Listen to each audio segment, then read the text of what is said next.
ਐਨ ਇਸ਼ਕ ਦੇ ਨਾਲ ਪੜੀ ਨਮਾਜ਼ ਯਾਰੋ,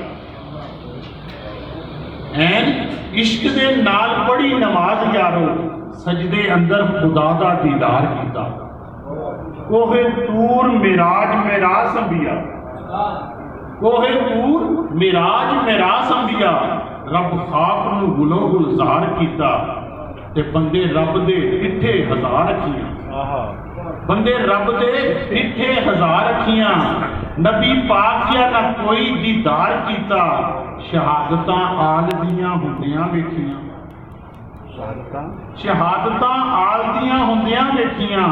हुसैन जिहा सबर किसे ने यार कीता ते मत्था चुमन ते कदी चुमन गानी। क्या बात है, मत्था चुमन। मेरे प्यारे आका करीम आका सल्लल्लाहु अलैहि वसल्लम बचपन च मां हुसैन हुसैन दा एक दा मत्था चुमदे सी, एक दी गर्दन चुमदे सी, उसे मिलदे सी। मत्था चुमन ते कदी चुमन गानी, हजूर नवासियां नूं कैसा तैयार कीता। क्या बात है, माशाअल्लाह। मत्था चुमन ते कदी चुमन गानी, हजूर नवासियां नूं कैसा तैयार कीता। एंड इश्क नाल पढ़ी नमाज यारो, सजदे अंदर खुदा दा दीदार कीता। कि एक